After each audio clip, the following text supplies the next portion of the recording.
Welcome back. This is a place for quiet stories from the wizarding world, the paths canon never walked, the choices that might have changed everything. Here we take a single moment and turn it slightly.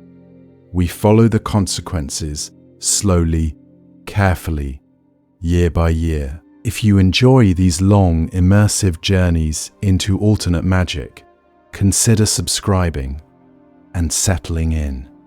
Now, let's start. The Muggle world operates under a comforting illusion in this timeline that the boy who lived is a distant legend, sealed away in a quiet suburb, his magic as harmless as a bedtime story. They are wrong.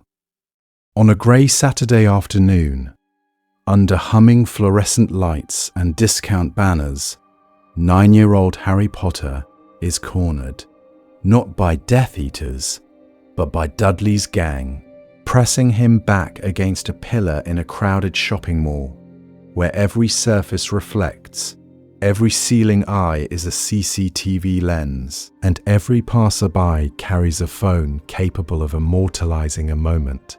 Fear tightens his lungs. The air itself holds its breath. The detonation is silent before it is loud. It begins with the shopping trolleys. Metal frames shudder, then rise, wheels spinning uselessly as they levitate in a widening orbit around Harry, a crude halo of steel. A single scream fractures the crowd's composure. In that fracture, the world changes. Glass storefronts spiderweb in unison, hairline cracks racing outward with methodical certainty, then exploding into the concourse in slow-motion brilliance. A glittering stormfront, captured from a dozen angles at once. Escalators seize and reverse mid-step, hurling shoppers backward as rubber handrails twist like serpents. Security alarms awaken in a discordant chorus, red strobes painting Harry in intermittent accusatory light. A visible pressure wave rolls out from the boy. No wand, no incantation, just raw, ungoverned power-bending metal railings, buckling support beams, slamming doors on their hinges, while people dive for cover and phones stay, unwavering, recording. In this timeline, the first great spectacle of the boy who lived is not a whispered tale of a cottage in Godric's Hollow. It is a viral catastrophe in a Midlands retail fortress. Later, analysts will freeze-frame the footage. The moment every trolley hangs in the air, the instant a pane of glass bursts outward, yet leaves Harry untouched at the epicenter. The frame where his eyes, wide with panic, seem to darken as if something older is looking out. They will talk about soul resonance and trauma and child psychology. They will ignore the simplest description, a weapon being polished in the dark, accidentally turned outward for the first time. Canon insists that accidental magic is private, deniable, wiped away by obliviators before it can metastasize into panic. In this Slytherin timeline, the cameras are faster than the ministry. Local news runs the footage before the first obliviator can apparate into the car park. Within hours, grainy clips are mirrored, edited, slowed, and dissected across Muggle networks. By nightfall, Mal Poltergeist Boy trends globally, while Harry still does not know what a wand is. This is not an endearing anecdote about hair growing back overnight. It is a systemic failure of Dumbledore's guardianship, of the Statute of Secrecy, of an entire bureaucracy that assumed the saviour of their war could be warehoused in Privet Drive and left to simmer. The legend of the boy who lived does not emerge as a fairy tale.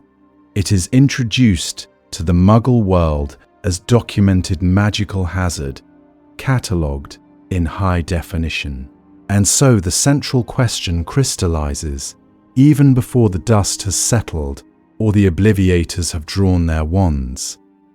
When the boy who lived breaks the Muggle world on tape, who does the wizarding world choose to save, the child or the secret? Rewinding the legend, the night everything went wrong twice. To understand them all, you have to return to the night the legend was misdiagnosed. Halloween, 1981. Godric's Hollow is usually narrated as a clean myth, a killing curse, a mother's love, a villain's downfall, a baby in the rubble. In this timeline, we strip away the sentiment and treat it as a magical event report. Voldemort's curse rebounds. That much is constant. But the physics of that failure are not gentle. The cottage does not merely collapse. It detonates outward, every stone and splinter briefly suspended in a halo of sickly green light. For several seconds, the nursery is a vacuum of sound. Then a roar. Raw power clings to the crib, to the scorched wallpaper, to the very dust in the air. It crawls over Harry's skin like static made sentient, seeking channels, seeking purchase, denied its intended soul, and so ricocheting through the only vessel left, an infant with no occlumency, no discipline, only the animal terror of survival. What is later called a scar is, in truth, a burn mark left by soul resonance, a permanent echo of a killing curse that never properly landed. Academic minds, decades later, will propose a term for what began that night: resonant scar syndrome. Others will call it cursed feedback, a theoretical side effect in which the failure of Avada Kedavra does not simply spare the victim, but strips their core magic of its natural buffers, leaving it hyperreactive, unshielded, and catastrophically sensitive to emotional spikes. In the Slytherin timeline, Harry Potter is not just the boy who lived. He is a walking feedback loop, a weapon being polished in the dark by an accident of arcane mechanics. Albus Dumbledore stands in the ruins with the air still humming around him, and makes the wrong choice. His gaze catalogues the broken walls, the bodies, the faint crackle around the crib, and then slides away, not with ignorance, but with prioritization. Prophecy, blood protection, the statute of secrecy. He decides, with methodical certainty, that time, distance, and Muggle normalcy will smother whatever volatility lingers. He believes that a tidy suburban street can function as a kind of emotional damping field. They are wrong.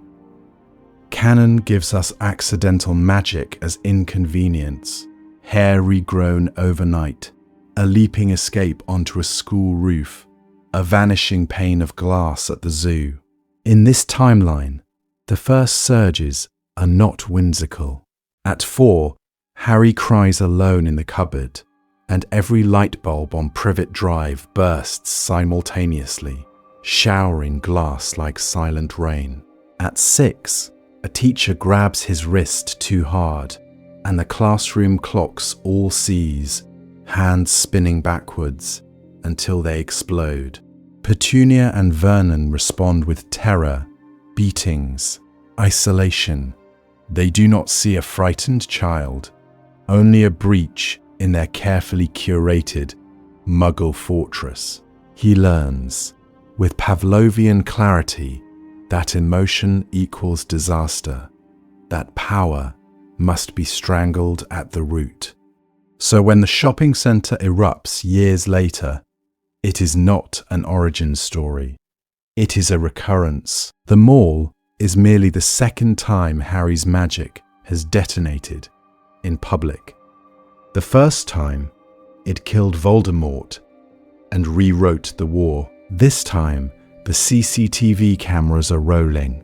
The Muggle news cycle is hungry, and the Ministry cannot pretend it was a localized anomaly in a forgotten village. Every spark, every shattering window, every levitating body traces back along an unbroken line to that nursery in Godric's Hollow, to a curse that failed and refused to dissipate. The legend did not begin with a miracle. It began with an unstable field no one bothered to contain. Privet Drive, a pressure cooker, not a safe house.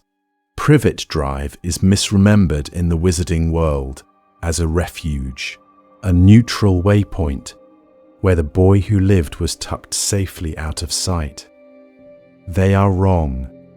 In this timeline, Number 4 is not a home at all. It is a clinical containment cell, disguised with hanging baskets and fresh-cut lawns. A suburban oubliette built to suppress an unstable field no one understands. The cupboard under the stairs is the first ward, not magical, but architectural. Low ceiling, locked door, controlled light. Vernon's strict schedules, Petunia's core charts, the calibrated humiliation of hand-me-downs and withheld praise. Each cruelty functions as an accidental protocol, forcing Harry into predictability, flattening spikes of emotion that might spike magic. The house hums with the silence of a laboratory where the subject has never been told he is an experiment. Yet pressure leaks. In year 2 of primary school, a teacher's scream cracks across the classroom, and for a heartbeat, Harry's vision whites out. Every pane of glass along the south wall detonates outward in a synchronized shatter, glass spraying into the playground like frozen rain. No one is seriously injured. The incident report blames a structural defect and unseasonal heat. The Dursleys nod with methodical certainty, then lock Harry in the cupboard for a week. On the playground the following summer, Dudley's gang corners a smaller boy, laughter thick and ugly. Harry's pulse spikes, the swing set chains twist, metal groaning, then knot themselves around the ringleader's torso, pinning his arms to his sides as if the park itself has passed judgment. The parents disentangle him with bolt cutters. The council blames vandalism. Vernon blames Harry. At 11, it escalates. A television blares in the lounge, Muggle news murmuring about regional power surges. Vernon's hand closes on Harry's shoulder, fingers digging in, breath hot with rage. The screen flashes green, then explodes inward, glass and circuitry imploding rather than bursting out. The house lights flicker, then stabilize. Petunia screams about faulty wiring. Harry stares at his own shaking hands and quietly files the incident under a private theorem. When fear and anger crest, the world breaks. This is the real masterpiece being molded on Privet Drive. Not a confident hero, but a boy who learns to fear his own pulse. He cultivates numbness as survival. Never laugh too hard, never shout, never cry where anyone can see. He drifts at the edges of his own life, practicing dissociation with the same unconscious discipline another child might practice piano. The result is a constant low-level tension, a human pressure cooker whose lid appears calm. Dumbledore knows more than he admits. Arabella Figg's letters arrive with monotonous regularity. Odd happenings, frightened teachers, electrical anomalies that coincide with Harry's outbursts. In the Slytherin timeline of his private calculations, these are acceptable risks, the small collateral of maintaining blood wards, anonymity, and distance. Accidental magic, he tells himself, will taper as the boy ages. The pattern, incrementally more violent each year, is noted and then archived. The night before the mall trip, the experiment announces its next phase.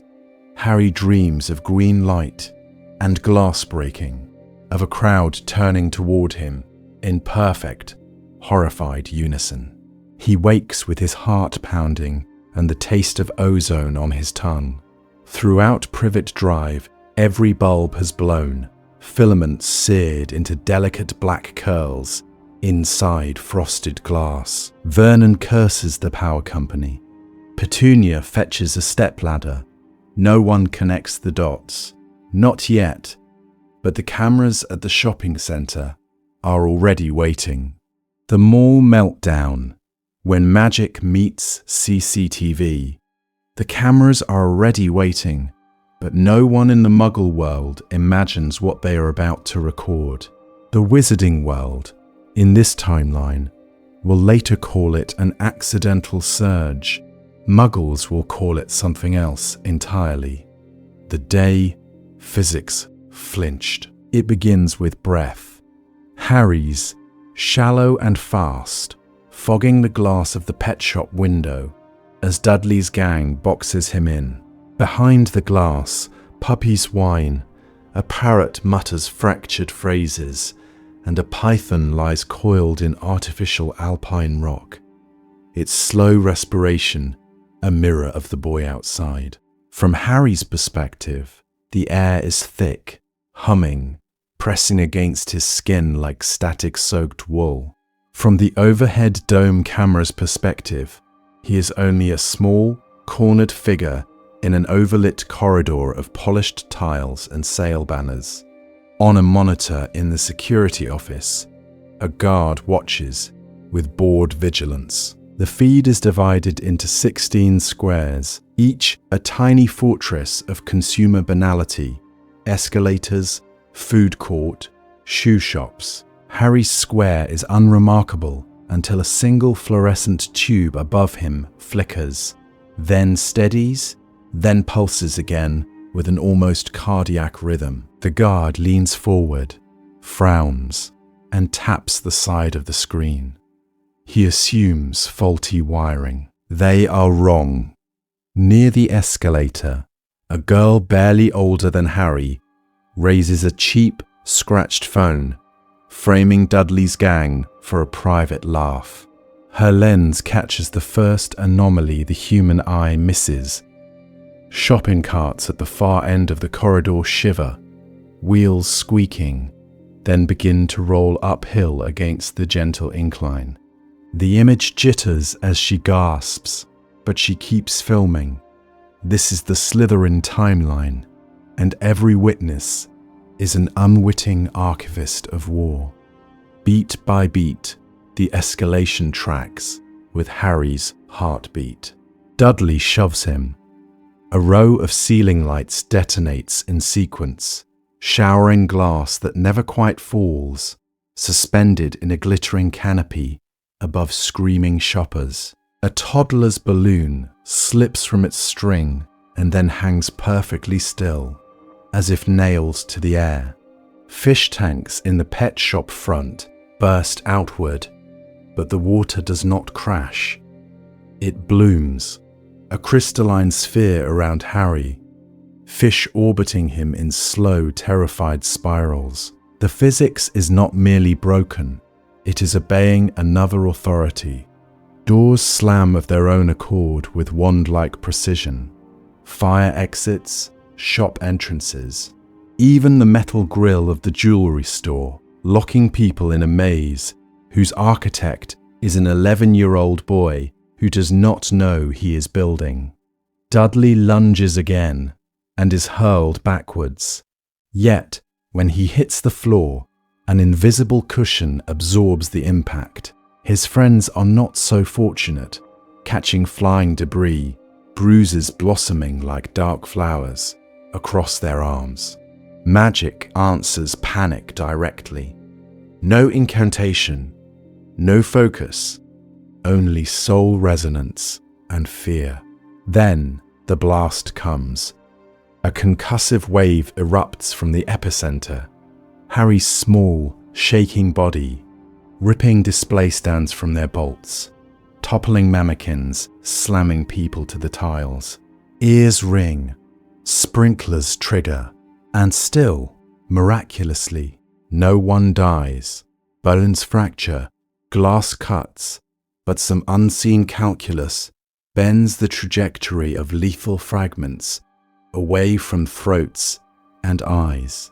Within hours, the Muggle narrative crystallizes with methodical certainty. News anchors speak of unexplained electromagnetic phenomena and localized gravity failure. Experts argue about gas leaks, structural resonance, experimental weapons. Online, conspiracy forums dissect frame-by-frame footage, circling the same blurred child at the center. Parents in the town whisper about the freak kid even before they know his name.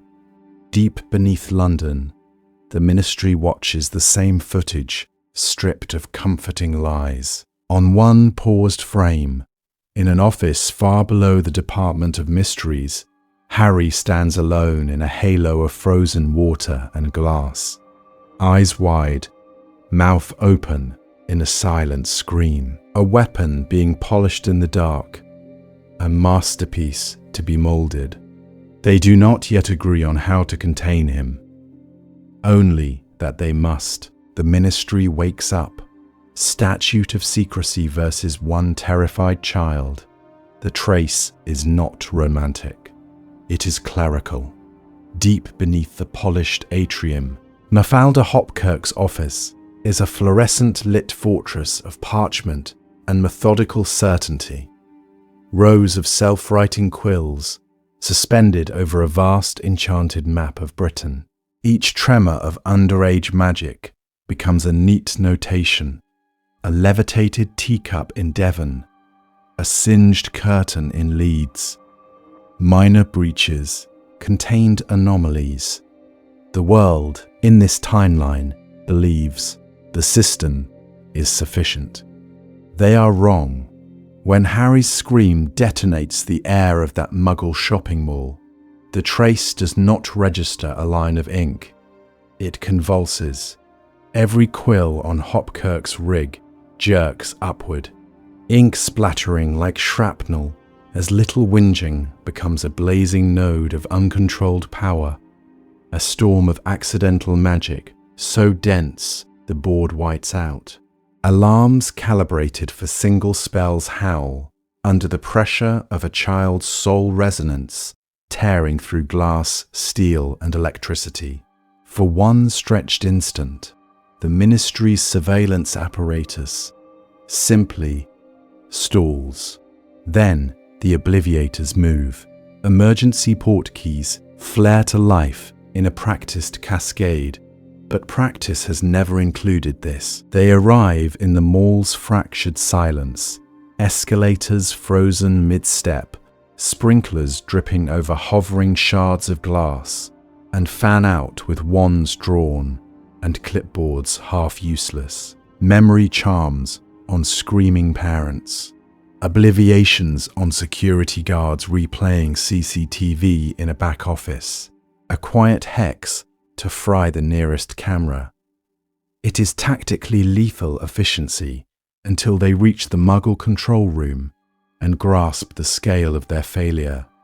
The footage has already been mirrored to off-site servers, pushed to police networks, duplicated onto private phones. An incident that should have been erased like a smudge is metastasizing into a Muggle media event. The statute of secrecy is no longer merely a law, it is a breached dam. The internal meeting that follows is not calm. Fudge presides with the brittle cheer of a man who feels the world slipping. On the table, still images of Harry mid-outburst, Muggle headlines, a preliminary trace report that reads less like a file and more like a battlefield log. Fudge sees a scandal first, a headline about ministerial incompetence, a narrative of failing authority. His priority is containment of perception. Amelia Bones does not indulge that delusion. She points, clinically, to the pattern of Harry's prior accidental magic, to the Dursleys' documented hostility, to the simple fact that this is an abused child detonating under pressure, not a delinquent casting for sport. She demands child protection protocols, oversight, a full inquiry into why an unstable magical minor was left in a hostile Muggle home. Dumbledore, summoned as Chief Warlock, cuts along a different axis. He names the curse scar, the night in Godric's Hollow, the possibility that what erupted in that mall is not normal accidental magic, but the long echo of Voldemort's killing curse interacting with Harry's core. In this Slytherin timeline, he frames the boy not as a misbehaving student, but as a magically injured asset in a war that is not finished. Here the legal dilemma crystallizes. The statute of secrecy demands decisive, even draconian measures to neutralize the source of exposure. The prophecy, Harry's symbolic power, and the political impossibility of publicly punishing the boy who lived demand protection. Around that fault line, factions align. Those who see Harry as a liability to be sedated, and those who see a weapon being polished in the dark, too valuable to alienate, too dangerous to leave unfenced. The compromise they reach feels less like policy and more like a sentence. Under sealed orders, Harry Potter is designated a Class A magical risk, subject to enhanced monitoring, restricted environments, and discretionary intervention. The file is thick, the signatures numerous. When the meeting adjourns, one witch from the Department of Magical Law Enforcement leaves with that file under her arm and her wand already in her hand. She is headed to Privet Drive, and she is not the only one watching the boy in the photographs. Privet Drive raided when wizards knock on the wrong door. The raid on Privet Drive does not begin with thunder, but with restraint. In a street engineered for sameness, identical lawns, identical curtains, identical lives, there is a single, almost apologetic pop among the neatly trimmed hedges. Cloaked figures step out of compressed air and clipped grass, their silhouettes wrong against the sodium orange glow of the Muggle lamps. On a brick wall, a tabby cat watches, tail twitching with predatory interest, while Arabella Figg's pale face hovers behind lace, knuckles white on the windowsill. In this timeline, the Ministry does not wait for letters and howlers to escalate. The Muggle news cycle has already replayed the incident from the shopping centre.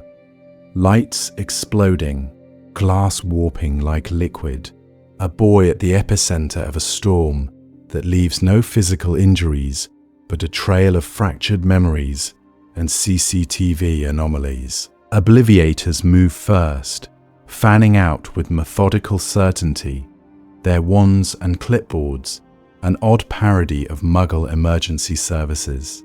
Behind them, Aurors approach number 4 like a fortress to be breached, not a semi-detached house with hanging baskets. The door opens on Petunia Dursley's sharpened silhouette. Her smile is brittle, weaponized politeness, already insisting that there has been a misunderstanding, that Harry is a difficult boy, that these episodes are exaggerated. they are wrong. Vernon barrels in behind her, red-faced, attempting to reassert authority by sheer volume, shouting about freakishness and our tax-paying world. His rage is bluster until an roar, following a faint soul resonance only trained senses can feel, pulls open the cupboard under the stairs.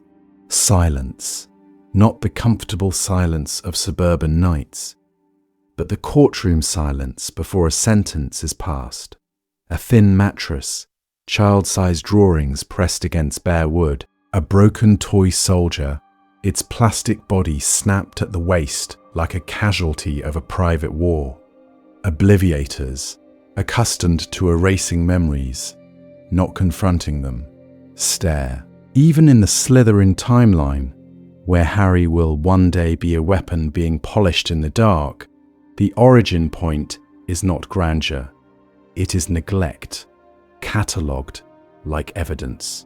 Harry himself is in the sitting room, perched on the edge of a floral sofa, eyes wide, magic humming around him like static before a storm.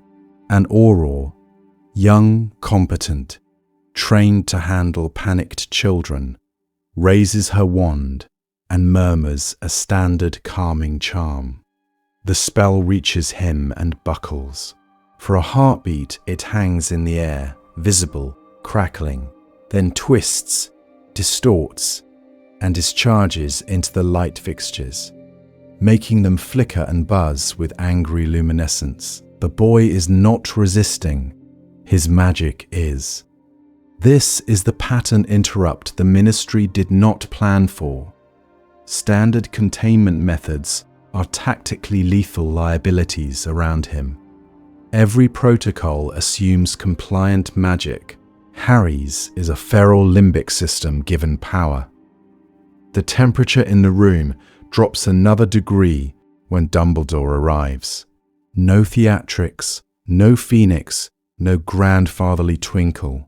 Just a tall, tired strategist stepping into a crime scene he architected years ago. Auras straighten, obliviators hover, suddenly aware that the man who placed the boy who lived here is now inspecting the consequences. Questions are not shouted. They are implied in the way eyes linger on the cupboard, on Harry's too thin wrists, on Petunia's trembling mouth. Dumbledore's defense is precise.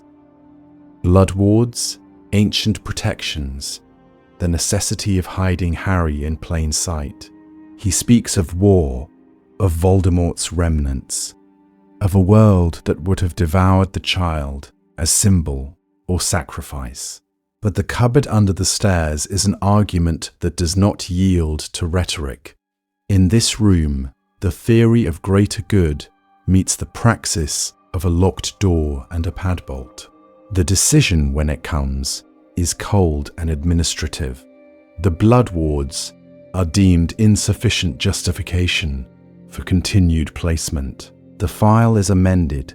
The category magical risk now intersects with endangerment. Harry Potter is to be removed from Privet Drive immediately. But removal is not resolution. The final question hangs heavier than any spell. To whom do you entrust a living magical fault line? A masterpiece to be molded, or a catastrophe to be quarantined? And how many futures fracture with that single choice? Choosing a new cage, the guardianship war. The removal order does not free him. It merely opens bidding. Within 2004 hours, the boy who lived is no longer a neglected child in a Surrey cupboard. He is a contested asset in a quiet war of guardianship, a weapon being polished in the dark by whoever wins the right to call their cage a home. The wizarding world tells itself this is about Harry's safety, about compassion and duty. They are wrong. Professor McGonagall speaks first, and she does so with the clipped precision of a woman who has watched this timeline decay from a distance for too long. Her proposal is almost aggressively ordinary. A stone cottage in the Scottish Highlands, close enough to Hogwarts to fall under its wards, far enough to keep the Muggle cameras away. Structured days of controlled spell work, arithmetic, and reading. Evenings with a cat by the fire and a firm voice insisting on bedtimes. She argues with methodical certainty that discipline and affection will bleed the volatility out of Harry's magic before it hardens into something tactically lethal. Stabilize the child, she insists, and you stabilize the fault line. The cottage becomes a pressure valve instead of a prison. Snape's offer is the opposite of ordinary, and he hates that he has to make it. In the oak panel silence of an emergency Wizengamot subcommittee, he suggests that under his roof, Harry can be monitored without illusion, trained in occlumency years before any syllabus would allow it, and insulated from both Dumbledore's sentimental indulgence and Fudge's fear-drunk paranoia. He does not speak of Lily, but the resonance is there in every clipped syllable. This is how he pays the debt, by taking her son into a house that feels more like a laboratory than a home. In this timeline, the safest place for Harry might be in the hands of a man who openly dislikes him, because dislike is at least honest about its own darkness. Then comes the radical option, floated with the smooth chill of legalese. Placement in a reformed, Death Eater household under strict ministry supervision. A name like Narcissa Malfoy surfaces, wrapped in oaths, wards, and probationary clauses. In exchange for political rehabilitation and the slow restoration of her family's authority, she offers old pureblood techniques for channeling wild magic, rituals that treat a child's power as a masterpiece to be molded rather than a malfunction to be sedated. The alpine isolation of Malfoy Manor, its manicured grounds and buried rituals, is presented as a fortress against chaos. It is also, very obviously, a recruitment ground. Fudge, cornered by headlines and haunted by the image of a shopping centre collapsing on Muggle television, proposes the option no one wants to name: institutionalization. St. Mungo's secure ward for magical instability is repackaged as treatment, research, public protection. Harry would become a case file with a pulse, a long-term experiment in how far a human vessel can be pushed before soul resonance fractures entirely. Dumbledore listens to all of it in silence. He cannot send Harry back to the Dursleys. The statute of secrecy, already blistered, will not survive another incident. But he also cannot allow the Ministry or the remnants of Voldemort's followers to own the Slytherin timeline's most dangerous variable. His compromise satisfies no one and binds everyone. Harry will rotate between Hogwarts and a vetted guardian, subject to joint oversight, his life partitioned by committee. It is not freedom, it is a managed experiment in destiny, and the war for his allegiance has just been formalized. The next move will not be made by adults in a chamber. It will be made by Harry the moment he realizes every door offered to him is still a cage. The experimental childhood, Harry as a controlled variable. Harry's realization comes with a ledger attached. Every choice, every room, every relationship will now be quantified, scheduled, and cross-referenced against risk. In this timeline, the compromise hardens into architecture. Harry is placed under McGonagall's primary care in a hidden, warded estate. Neither school nor home, but a controlled environment carved out of the Scottish hinterlands, a domestic laboratory with good intentions. The wards are layered with methodical certainty, calibrated not merely to keep enemies out, but to contain whatever might erupt from the boy within. The setting is beautiful in the cold way of a mountain monastery. Stone corridors run like arteries through the estate, lined with silencing charms that drink in sound until footsteps and heartbeat feel equally treasonous. Practice rooms branch off at precise intervals, their rune-etched walls designed to absorb magical backlash, each sigil a silent admission that the occupant is expected to explode. Observation mirrors hang where portraits should be, glass that reflects Harry back at himself, and also, occasionally, the faint shimmer of someone watching from another room. On paper, Harry has guardians. In practice, each adult is granted a curated fragment of the boy. McGonagall oversees his days, enforcing structure with the brittle patience of someone trying to teach a thunderstorm manners. Snape arrives twice a week, robes trailing like a judicial sentence, to drill occlumency into a child whose mind has barely finished forming. Ministry specialists cycle through on a rotating schedule, healers from spell damage, unspeakables with polite smiles, technicians from Mafalda Hopkirk's office, each taking measurements, each leaving with thicker files. No one sees all of him. They are wrong in believing that makes him safer. Harry's days are not lived. They are cultivated.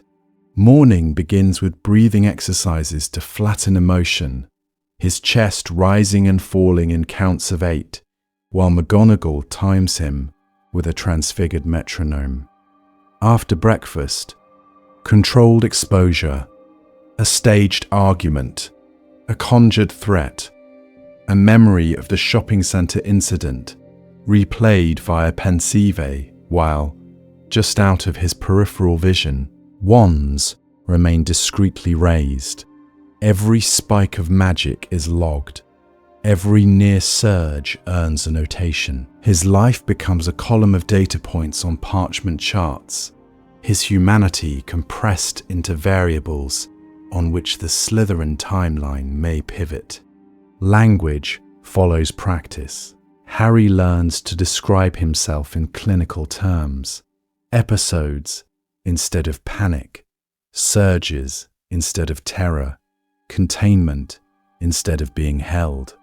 When he reports, "I experienced a minor escalation when the door slammed," McGonagall nods approvingly, Snape adjusts the occlumency regimen, and the Ministry adds another line to his profile. Yet, beneath the drilled composure, an opposite hunger grows. The only moments he feels undeniably real are the ones when control fractures and the world bends, when glass screams, air thickens, and power roars through him without permission.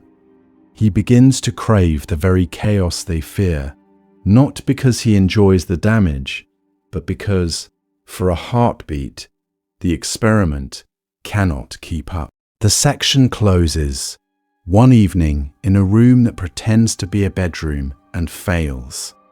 After a particularly violent surge, runes still faintly smoking, an observation mirror spiderwebbed with cracks, Harry finally sleeps, face blotched from suppressed sobbing, fingers curled as if still bracing for impact. McGonagall stands in the doorway, tartan dressing gown incongruous against the fortress-like austerity of stone and wards.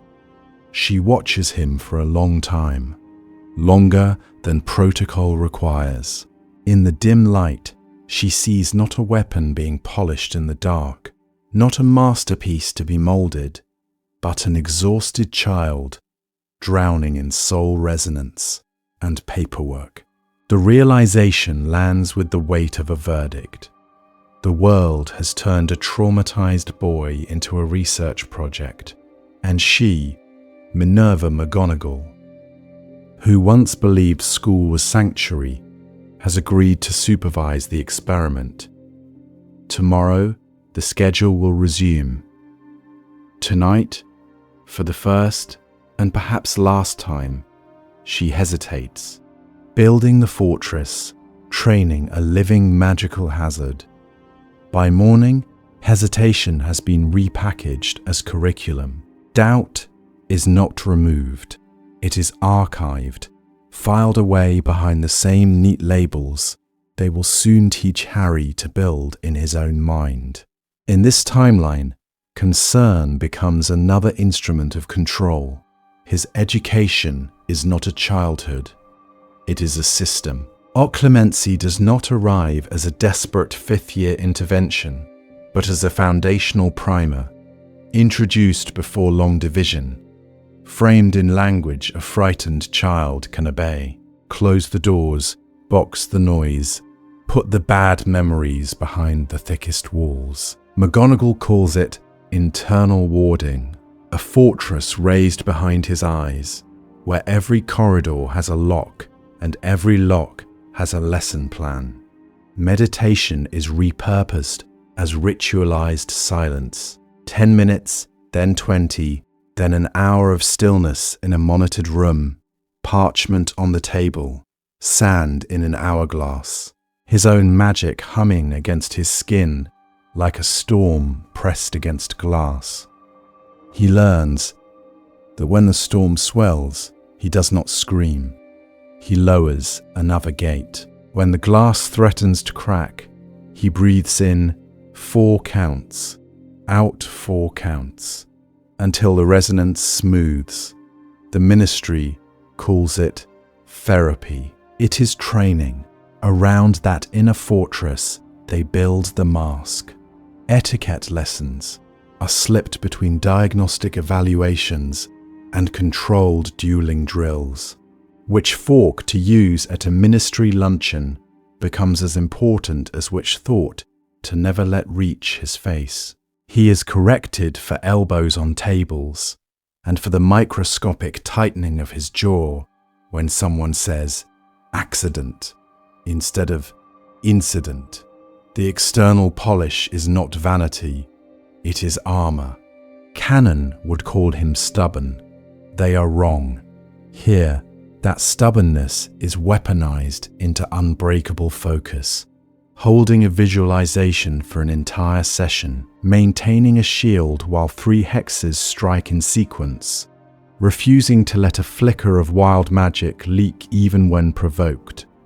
His instinctive protective bursts, the same current that once shut down an entire Muggle shopping centre, are dissected and redirected into directional shielding, slabs of force that snap only where he wills them, never again in a blind, spherical blast.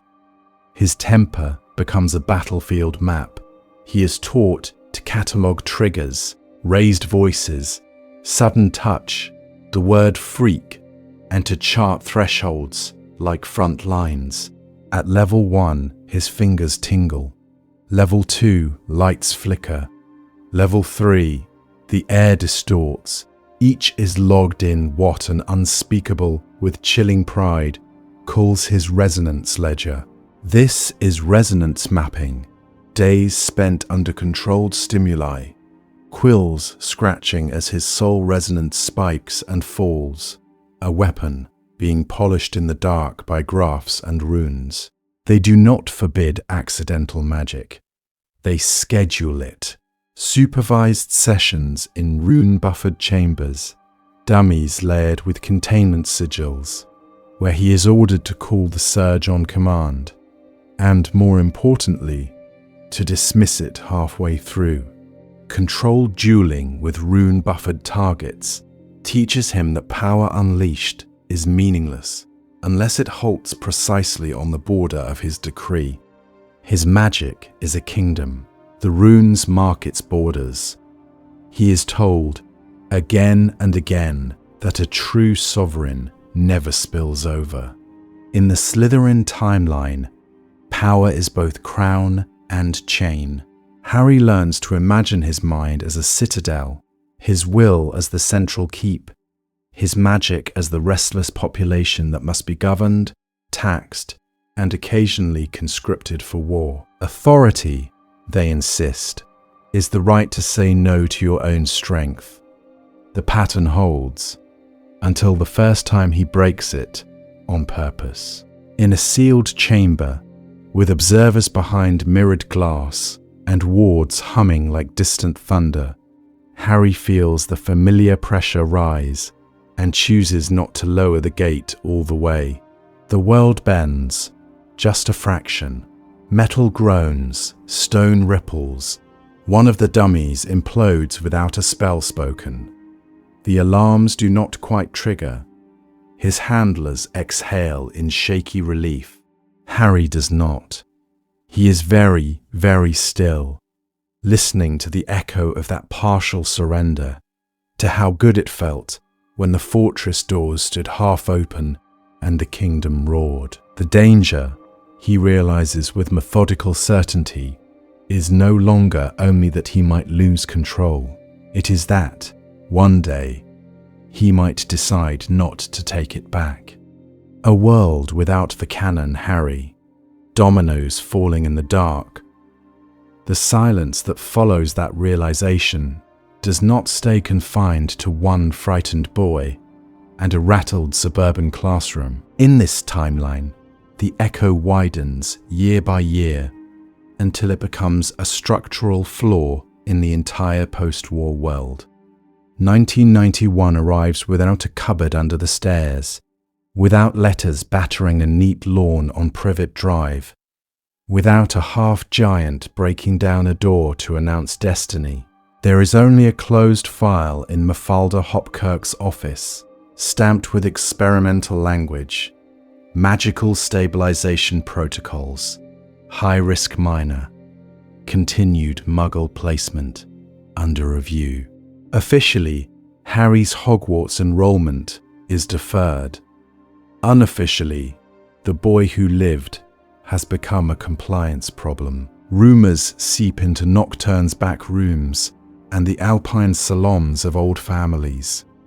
The saviour is unstable, perhaps unusable, a weapon being polished in the dark and then locked away. By 1992, the absence at Hogwarts is no longer a curiosity, it is a vacuum. The diary slips into Ginny Weasley's cauldron, as in canon, but without Harry's accidental charisma to pull every gaze, her deterioration is quieter, easier to dismiss as nerves. The attacks on Muggleborns begin, and the faculty, already under ministry scrutiny, move with paralysed caution. No heroic second year connects spiders and pipes and Parseltongue. The chamber remains open. Petrifications accumulate into full casualties. Parents withdraw their children. Fudge drafts language to classify Hogwarts as provisionally unsafe, and for the first time in centuries, the castle's authority as a fortress of learning is publicly doubted. In 1993, Sirius Black escapes Azkaban into a Britain that has been whispering for 2 years about an uncontrollable child weapon hidden among Muggles. His attempts to reach Harry are intercepted, not by Dementors, but by layered bureaucracies and Dumbledore's own contingency wards. The manhunt that follows is not framed as a hunt for a traitor seeking revenge on Hogwarts. It is framed as a desperate race to keep the unstable boy who lived from contact with a supposed mass murderer. Every headline reinforces the same soul resonance in the public mind. Harry Potter is either the ultimate target or the ultimate threat. They are wrong. He is becoming both.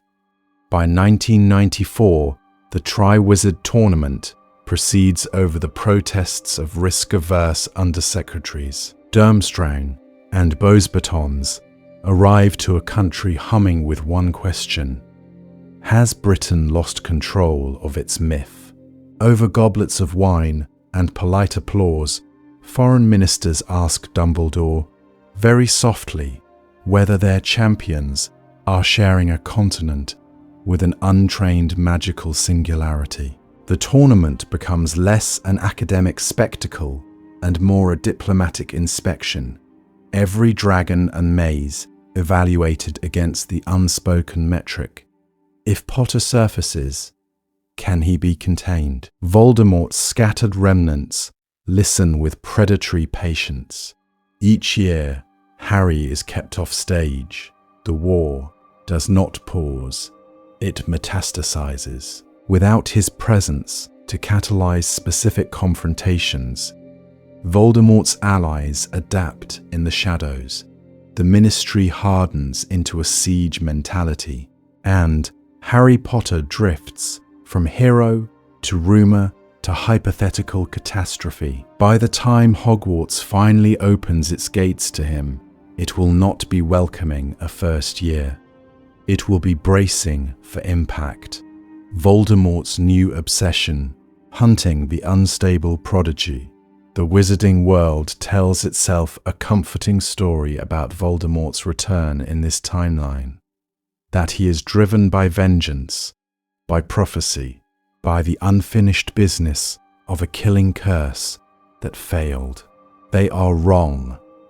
The truth reaches him, not as a revelation, but as sediment, whispers drifting through the fractured channels that still bind his soul to Britain. A half-formed wraith on the back of Quirrell's skull hears drunken Death Eaters mutter about a Muggle shopping centre that went mad, about glass liquefying, escalators twisting, and CCTV feeds dying in synchronized static.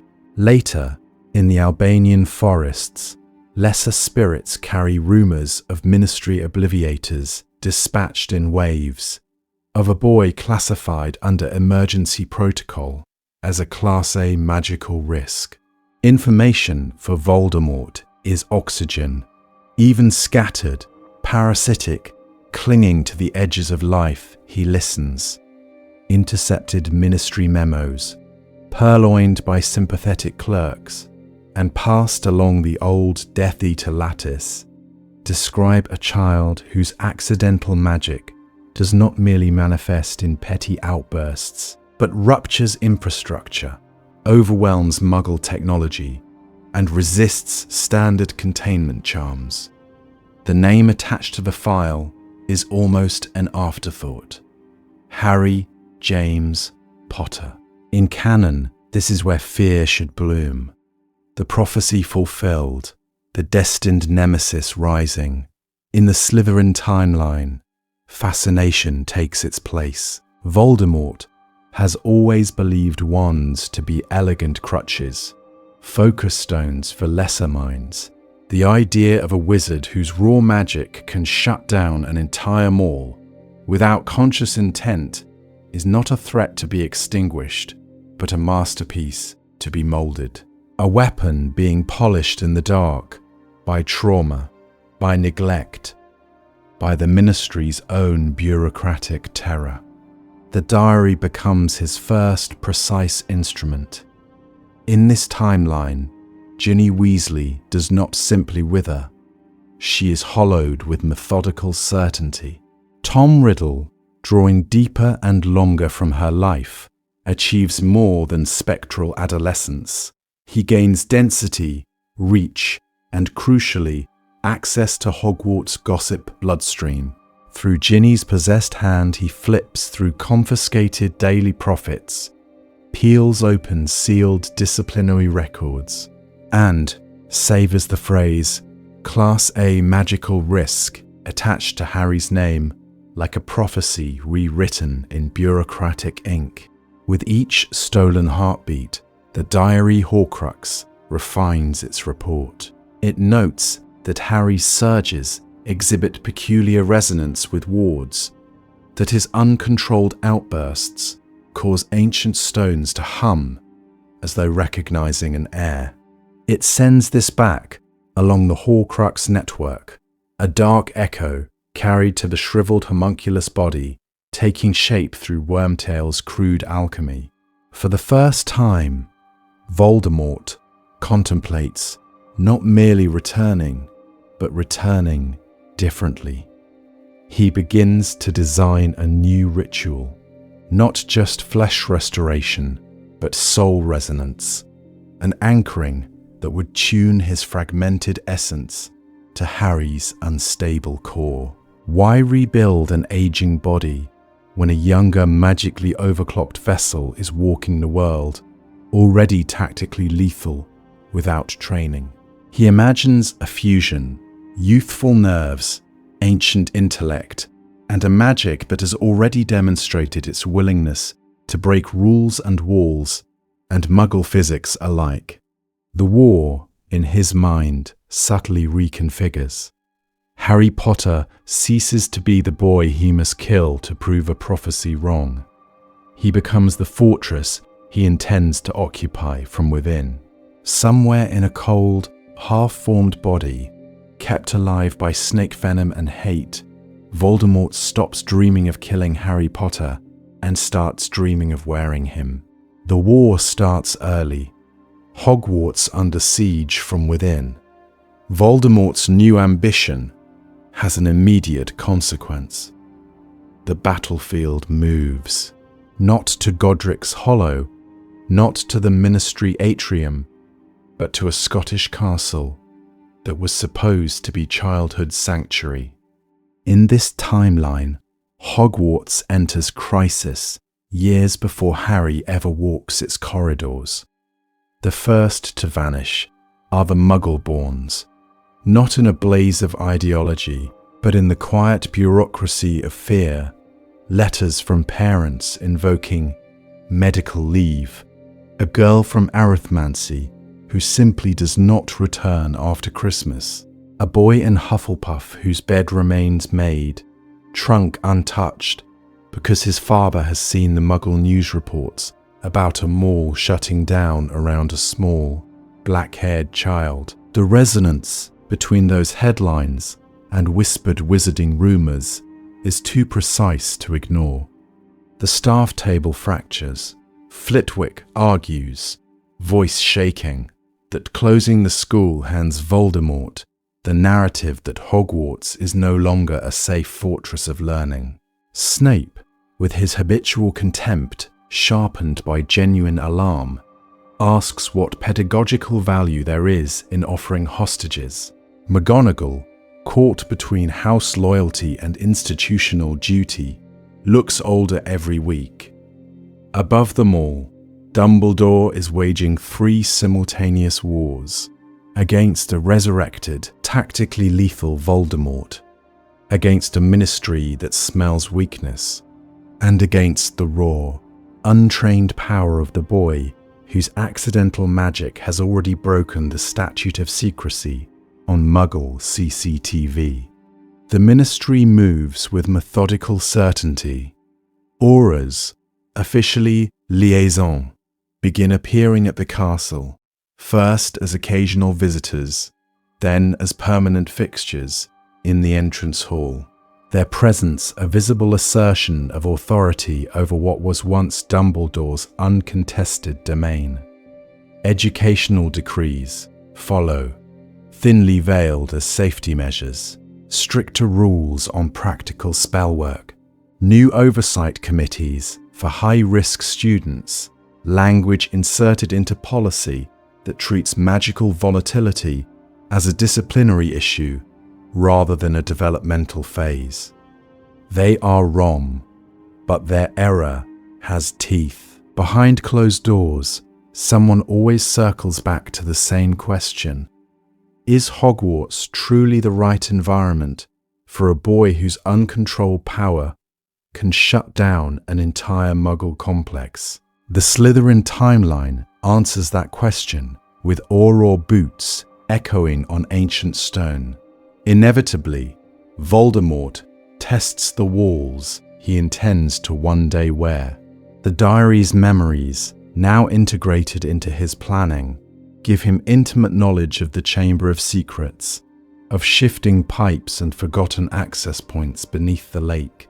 One winter night, the outer wards shudder as masked figures attempt a subterranean breach, snaking through maintenance tunnels and half-collapsed passages. It is not a full assault. It is a probe, a hand pressed against the castle's defences, measuring their strength, mapping their response time. The duel that follows in those dripping, echoing spaces leaves scorch marks no student will ever see. But the staff do. Hogwarts has already become a battlefield. Harry experiences this war as fragments, raised voices, cut off the moment he enters a room. McGonagall, arriving at Privet Drive with ash in her hair and a new tightness around her eyes, the aftertaste of late-night flu calls still clinging to her tartan. Half-heard phrases, incident at the school, breach averted, Muggle-born withdrawals, drift through doors that never quite close fast enough. He is not given details, only the emotional weather, exhaustion, dread, and a strange, appraising caution when adults look at him, as if he is both child and potential weapon. A weapon being polished in the dark. By the time his Hogwarts letter arrives, the castle is already under siege in spirit, if not yet in open flames. The war has moved into the classrooms, the corridors, the policy memos. The question that no one dares voice aloud becomes inescapable. When the most unstable magical force of his generation is finally dropped into this pressured fortress, does Hogwarts temper him into a masterpiece to be moulded, or does the whole structure crack around him? The Book of Admittance blinks. Hogwarts remembers its lost hair. Hogwarts, in this timeline, does not merely wait for letters to be delivered by owls and social custom. It keeps its own ledger of destiny and debt. Hidden behind more wards than most ministries, the Book of Admittance and the Quill of Acceptance sit in a hush so deep it feels like submerged stone, recording every spark of magical potential that flickers into the world. They wrote his name the night the killing curse rebounded in Godric's Hollow, not as an afterthought, but as an event that shook the parchment. Ink scored deeper, the letters of Harry James Potter etched with a pressure that left the page faintly warped, as if the book itself had registered a soul resonance it did not entirely understand. From that moment, the castle's oldest magic considered him a future resident, a masterpiece to be moulded. Then the delays began. Hopkirk's office filed quiet notations about safety concerns. Dumbledore, with all his authority, layered justifications in precise, almost apologetic script. Deferment recommended, monitoring advised, placement under Muggle guardianship to continue. Each entry was neat, reasonable, bureaucratically calm. They are wrong. The tragedy of the Dursley years is a methodical certainty. In the Slytherin timeline, the Lestrange Alpine estate is not the only fortress pretending to be a home. Privet Drive becomes an experiment in suppression, a weapon being polished in the dark, without instruction. Until the day the pressure finally vents in a crowded Muggle shopping centre and half the building's electrics die screaming. Cameras catch the lights exploding in synchronized sequence around one thin, furious boy. That footage never reaches the Muggle evening news. It reaches the book first, the quill of acceptance, which has endured centuries of bloodlines and border disputes in patient silence. Rebels. Its tip jerks away from the margin where another deferment is being inscribed. Ink splatters across 3 generations of tidy names. Harry's entry flares, the black thickening to near obsidian, annotations about delay blistering and then burning away, leaving the parchment slightly charred. Hogwarts' foundational magic rejects the concept of permanent exclusion, the way a body rejects a poison. Wards elsewhere feel it. The protective obfuscations around Harry's location, Dumbledore's careful veils, Arabella Figg's quiet reports, the trace's distant hum, flicker as the castle's call slams into him like pressure equalizing. In the moment, the quill drives a new line under his name.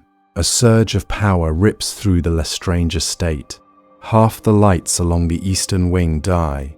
Every window in one corridor detonates outward. And Bellatrix feels, with clinical fear, that the world is now looking back. McGonagall is summoned to witness the damage, both architectural and metaphysical. The argument that follows is not waged in Dumbledore's office, but in the echoing ruin of that shattered hallway, glass crunching underfoot like crystallized policy. She insists he is not ready, that accidental magic, on this scale, inside Hogwarts, could turn a school into a war zone. Her caution is not sentimental, it is tactical. Harry listens, a preteen whose self-awareness has been sharpened by years of being treated as both asset and liability. When he finally speaks, his voice is quiet, almost academic in its precision. Hiding, he notes, has not lessened the surges, it has intensified them. Isolation has not protected the world, it has created a fault line no one can map. Then the pattern breaks. He does not plead to be normal or to be free. If I am the fault line, Professor, he says, meeting McGonagall's eyes with unnerving calm, then I should be under the castle, not under a rug. Hogwarts will not stop calling. The book will not permit further deferment. And beyond every ward and argument, another presence is listening. Voldemort does not ignore reports of a tactically lethal magical anomaly, whose very name the castle itself refuses to erase. Terms of engagement: Dumbledore, Fudge, and the weapon in the room. The Ministry does not invite Harry Potter. It convenes around him, as if the boy in the chair were a volatile artifact that might detonate if addressed incorrectly. On neutral ground, if any ground in this world can still be called neutral in this timeline, they choose an old Wisengamot Hall, buried beneath the atrium, a stone amphitheatre repurposed from war tribunals. Floating torches burn a steady blue, wards hum in the air like held breath, and the benches rise in concentric rings of authority. At the centre, where condemned Death Eaters once stood, sits a thin 11-year-old on a simple wooden chair, hands folded, spine straight, a weapon being polished in the dark, pretending to be a child. Cornelius Fudge arrives in a swirl of pinstripes and perspiration, clutching his bowler as if it were a talisman. Nominally, he is the most powerful wizard in the room. Visibly, his eyes keep darting to Harry's stillness, flinching at the memory of CCTV footage that no obliviator could fully erase from his mind. An entire Muggle shopping centre shorting out in a cascade of glass and light as Harry's accidental magic tore through cameras, elevators, and human composure alike. The minister clears his throat too often. His authority is already negotiating with its own fear. Opposite him, Dumbledore is composed to the edge of serenity. Half-moon spectacles, folded hands, the familiar cadence of a man who has chaired 100 such meetings.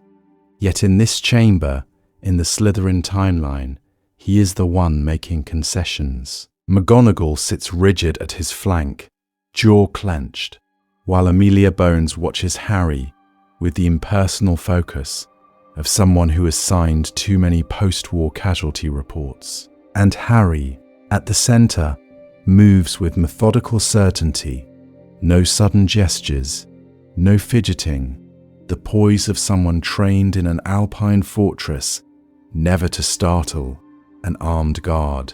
The terms are not implied, they are read into the record. Harry James Potter may attend Hogwarts School of Witchcraft and Wizardry, effective immediately. Under enhanced monitoring by the Ministry of Magic, he will submit to mandatory occlumency sessions with a certified legilimens.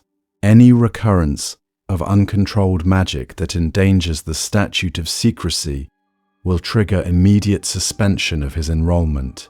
Auras are granted standing right of intervention on school grounds, bypassing the headmaster's usual primacy.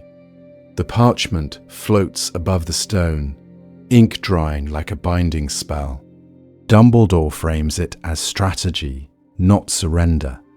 Better, he argues, with that soft, persuasive gravity, that such power be housed within the castle, where its sole resonance can be guided, than left feral in the Muggle world where Voldemort and those who follow his ideology might reach the boy first. A weapon outside the walls is a liability. A weapon inside can be aimed. They are wrong to think he does not mean every word. The final clause lands like a killing curse spoken in legalese. In the event of irreversible magical destabilization, the Ministry reserves the right to neutralize the threat by any means necessary, with Hogwarts staff obligated to cooperate. No one says the word child. The hall is very quiet. Harry reads every line. His gaze does not flicker to Dumbledore, nor to Fudge, nor to the auras at the door. Bellatrix has already explained contracts and war and the cost of being a masterpiece to be moulded by competing hands.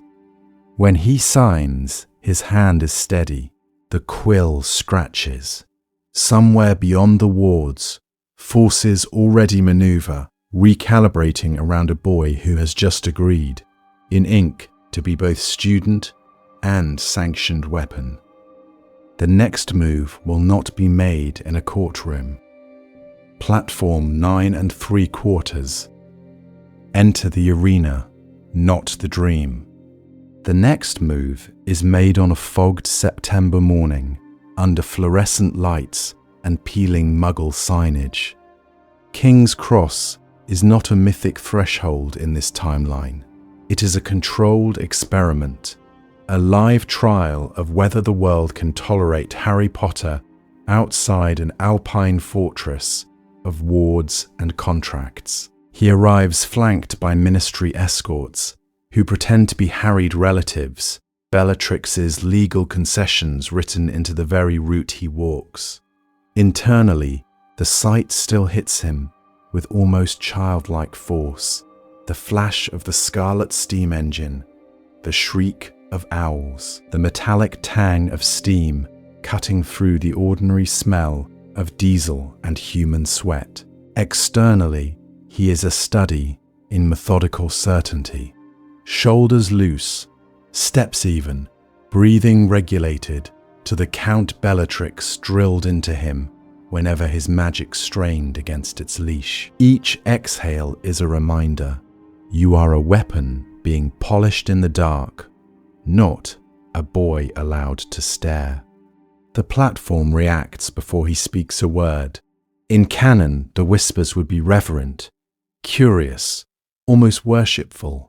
Here, they are edged with something closer to courtroom silence. Parents recognize the face from profit headlines about the Lestrange ward, the child whose accidental magic once shut down an entire shopping centre and forced obliviators to work in rotating teams.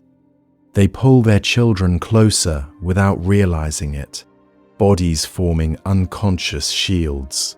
Some students stare with morbid fascination, cataloguing the boy who reportedly snapped metal railings and shattered CCTV with a scream. Others do not bother to hide resentment, the sense that war has followed them to school in a smaller, more concentrated form.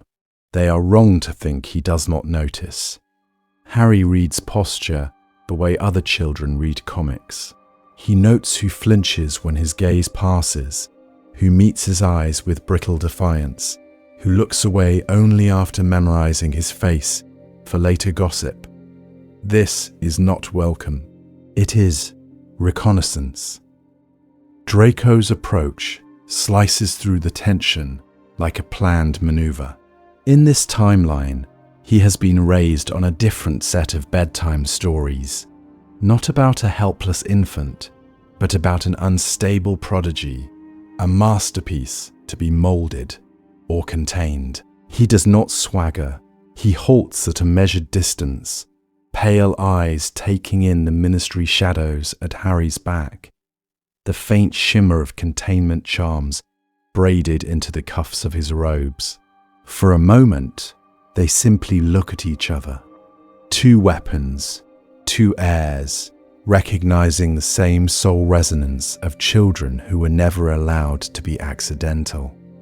Hogwarts, from this vantage, is not a castle of dreams, but an arena declaring its rules in runes and light. Harry's gaze tracks the platform's architecture, the way Bellatrix taught him to read battlefields. Vantage points along the ironwork, exits choked by crowds, the subtle glow where ministry and school wards overlap. Even the train is a moving cage, layered with detection spells, keyed to his trace, calibrated to scream the moment his power slips. When the whistle blows and the carriages lurch, another threshold is crossed. As the station falls away, he feels it.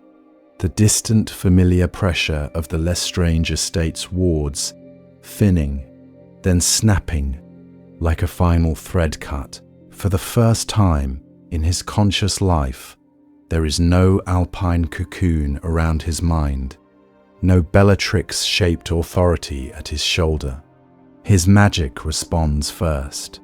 It stretches, slow and predatory, tasting the new lattice of Hogwarts protections closing in around the train. Bars within bars. A larger cage, yes, but a cage with more space to move. Harry turns from the window, expression unreadable, and begins to calculate how long it will take to make this arena his.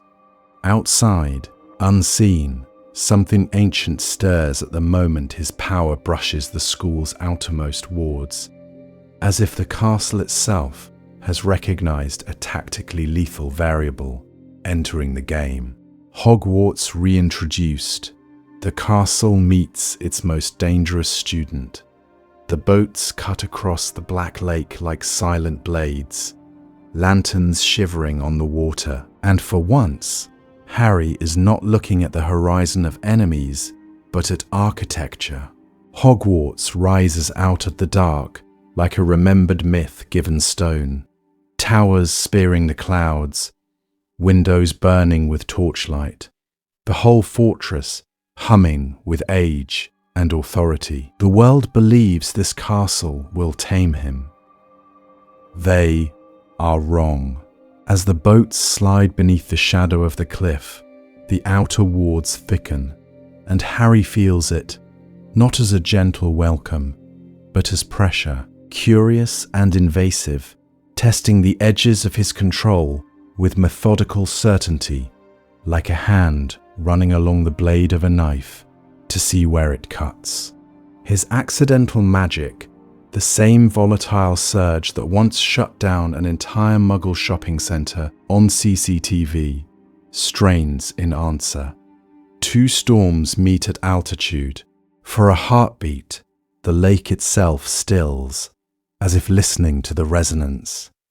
Inside the entrance hall, the air is colder, denser, and Harry recognizes at once that Hogwarts is not merely a building, but a mind. In this timeline, the castle is a participant.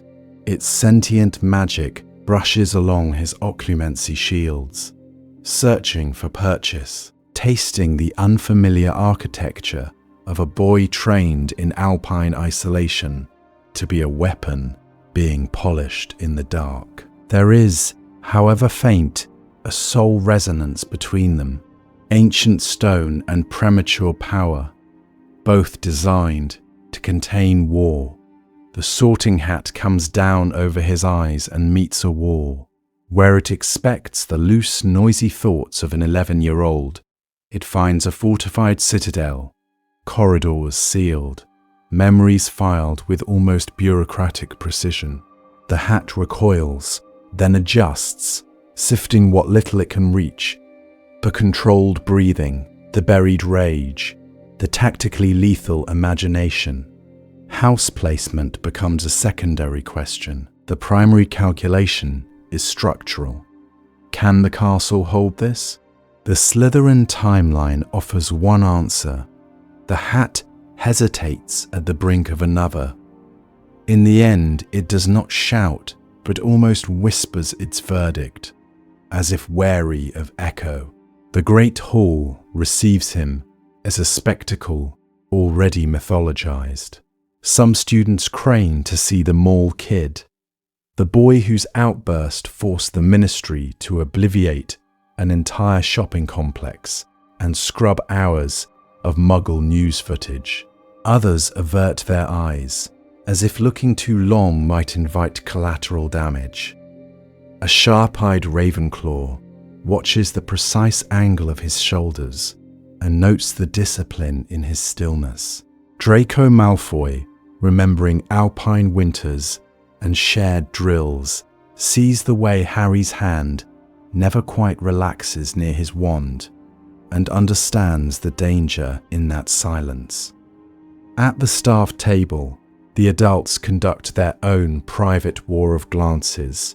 Snape's gaze lingers, not with the uncomplicated hatred of canon, but with professional assessment.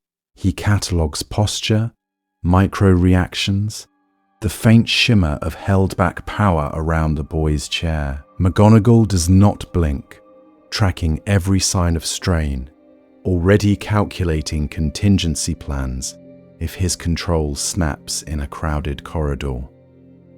Dumbledore, meanwhile, searches for the frightened child he once imagined rescuing from Privet Drive, and finds instead a masterpiece to be moulded, a construct part Bellatrix, part Castle, part catastrophe.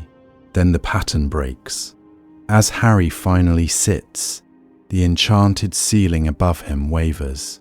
Stars smear, clouds judder, and for a single shuddering heartbeat, the illusion flickers away, revealing bare stone and raw wardlight, as if the castle itself is shifting its weight to accommodate the anomaly now seated beneath it.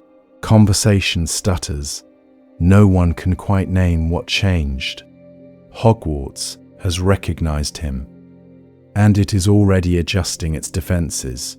The first test, when control cracks in the classroom. The castle answers him at dinner. The classroom will measure him. The first test comes in the most volatile chamber Hogwarts can offer in this timeline, the dungeons. Under Snape's authority, where glass flame adolescent ego and barely leashed magic share the same stale air. It is a room designed as a fortress against error, stone, iron, and warded flagstones, but also, ironically, a perfect crucible for catastrophe. Snape opens with his usual sermon on subtle science and exact art, but his gaze lingers a fraction too long on Harry, as if examining not a student, but an unstable artifact recovered from war. Around Harry, Slytherins and Gryffindors arrange themselves into fault lines rather than rows. The Slytherin timeline has hardened house identity into something like political blocks. Cauldrons bubble, fumes curl, and the air is thick with powdered moonstone and adolescent resentment. The trigger is insultingly small. It always is. A Slytherin boy, not in this version, murmurs about the mall boy, about Muggle cameras and collapsing ceilings, and how even obliviators could not quite erase the headlines. When that fails to provoke, he escalates with methodical certainty, a quiet jab at Hermione's Muggle parents, at how accidents tend to follow Harry's friends. His wand twitches, a whispered jinx aimed to shove Ron's elbow into a simmering draught of peace. Enough to scald, enough to humiliate. The shove never lands. For a fraction of a heartbeat, Harry's control cracks, and the classroom becomes a diagram of his soul resonance, made visible. Every liquid in a 5-meter radius lifts cleanly from its container and freezes mid-air, globes of potion hanging like a suspended rainstorm. Flames gutter sideways, then bend away from human skin, as if repelled by an invisible shell. Glass vials jerk upward, trajectories arrested, hovering instead of shattering against stone. Quills, knives, ladles.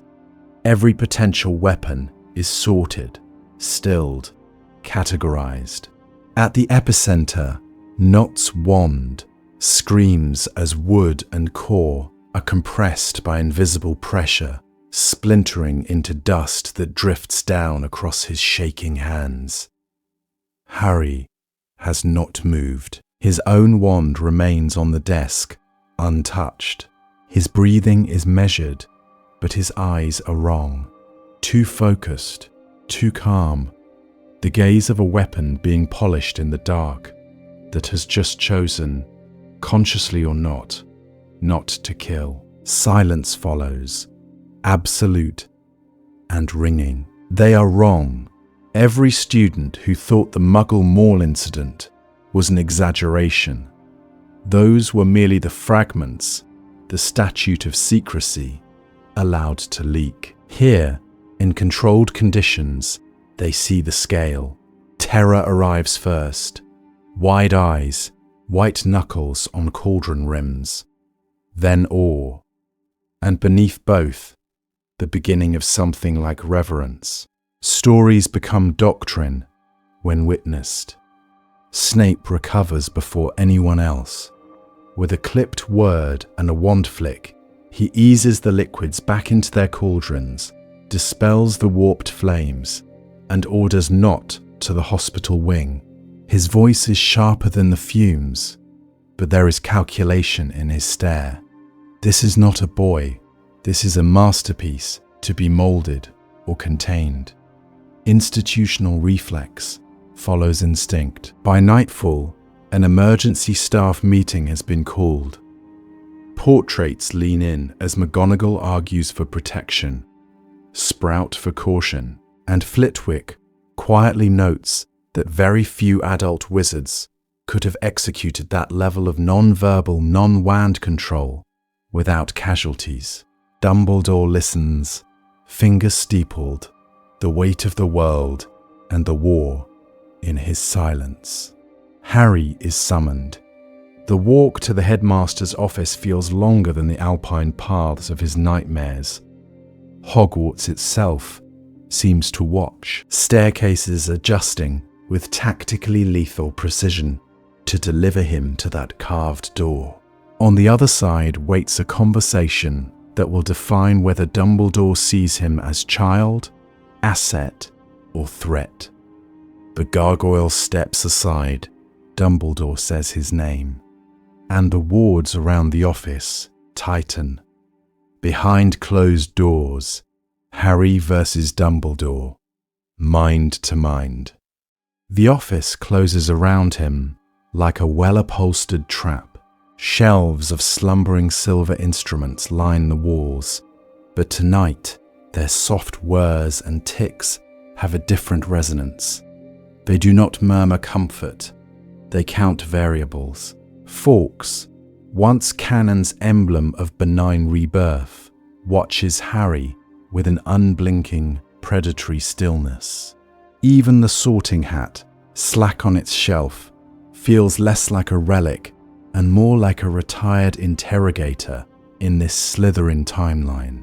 Dumbledore's smile is gentle, his voice spun from wool and nostalgia, yet the wards still press against Harry's skin with methodical certainty.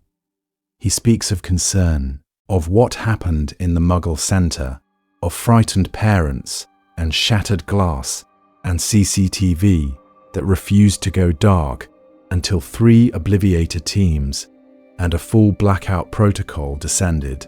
The world thinks the boy who lived lost control. They are wrong. Harry calculates, listens, waits. The probe comes without wand or warning. A soft pressure behind the eyes, a suggestion of falling inward. The classic legilimency glide, disguised as a kindly grandfather's gaze. In canon, first year, Harry would have yielded without knowing there was a battle. In this timeline, Bellatrix's alpine drills snap into place. The boy who once stood in a freezing courtyard while his mind was flayed and rebuilt does not even blink. Dumbledore meets a wall, not a panicked scramble, not the instinctive static of an untrained mind, but a constructed plane of cold, matte silence, memories layered behind decoys, emotions diffused into abstract fog, a weapon being polished in the dark and wrapped in velvet. For a fraction of a second, the headmaster's composure fractures. This is not how an 11-year-old's mind should feel. Harry lets the silence stretch just long enough to register as choice. Then, politely, he speaks. He does not accuse Dumbledore of legilimency. He merely observes that mental contact, without consent, is addressed in Clause 7 of the Ministry Guardianship contract, the very document Dumbledore negotiated to remove him from Privet. Drive, after the mall incident, threatened the statute of secrecy. He recites the language with quiet precision. Right to mental privacy, prohibition of invasive assessment without legal cause, shared obligation of trust.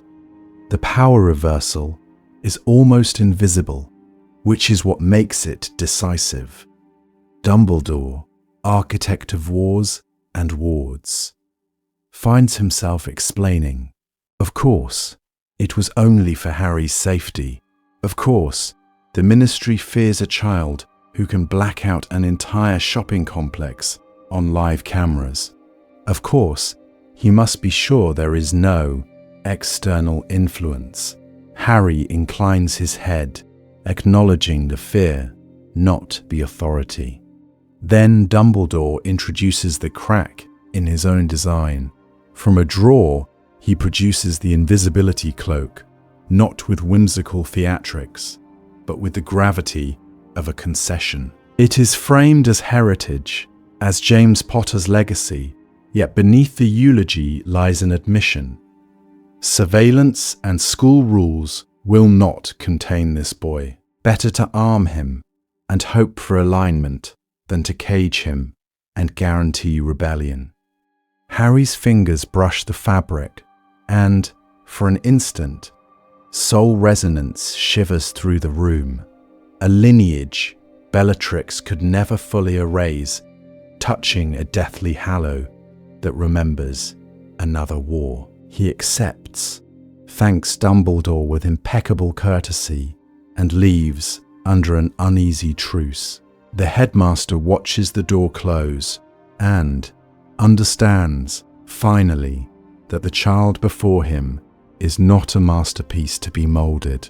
Harry walks back into the castle's shifting corridors, knowing he will treat Hogwarts as a fortress to be mapped, not a home to be trusted, and that the coming conflict will be fought on his terms, or not at all.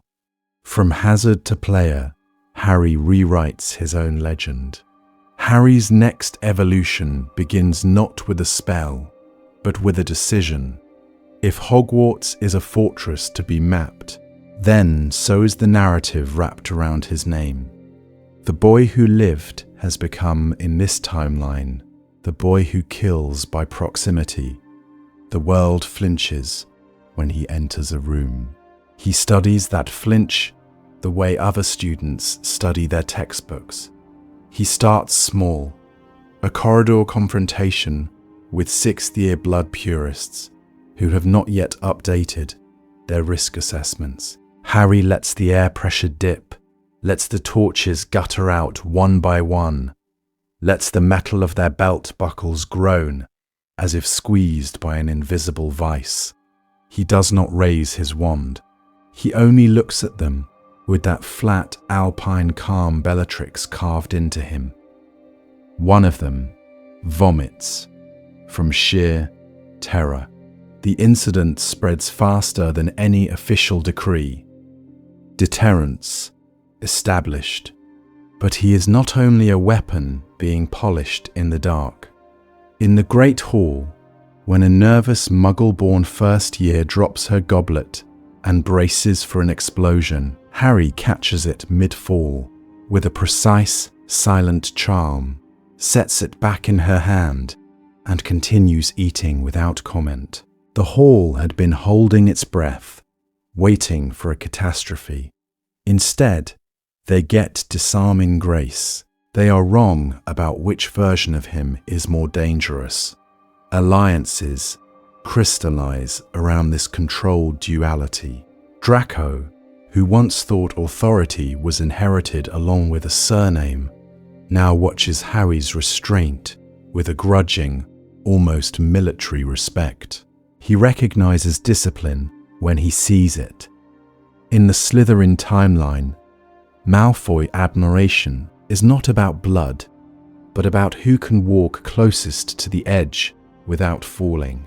Their conversations become sparring matches in political theory, not childish boasting.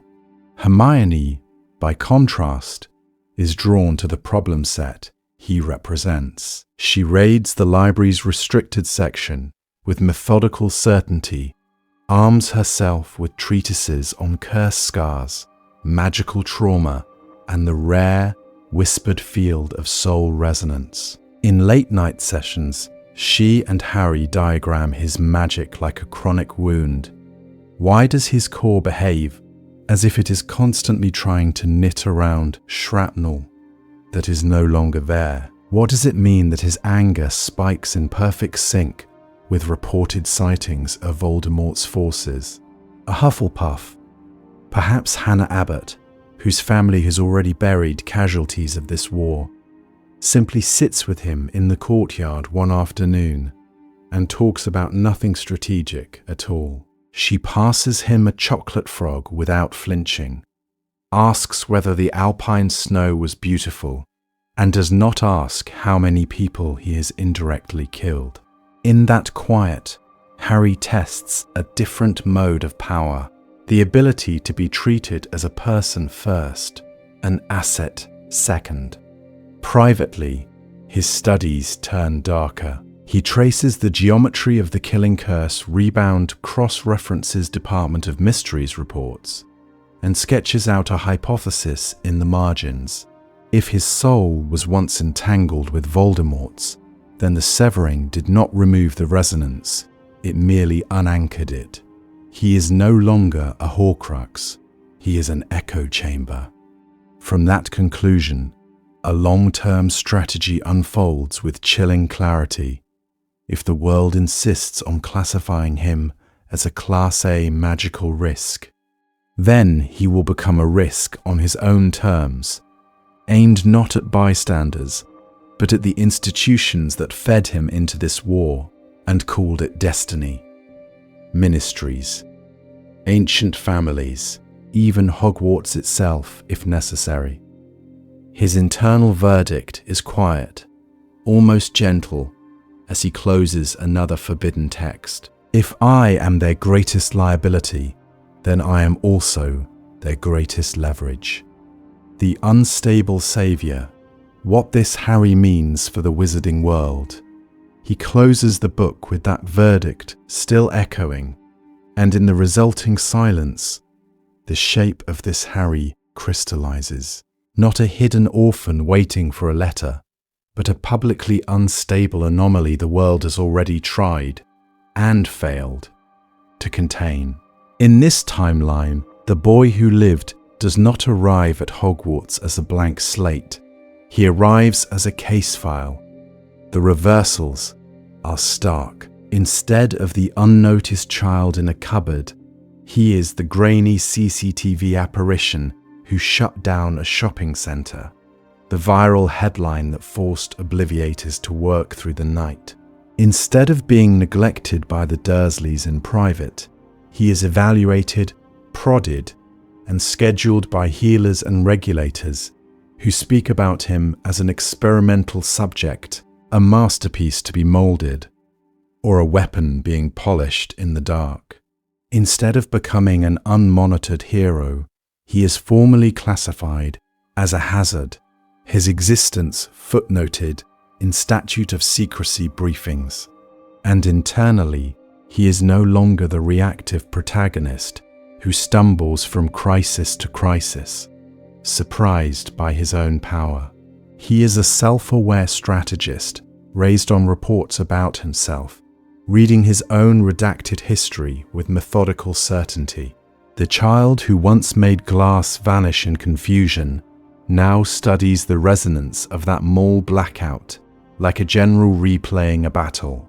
A society built on secrecy is forced to watch its greatest myth circulate on Muggle news before he even owns a wand, and the illusion that the statute is an unbreachable fortress fractures.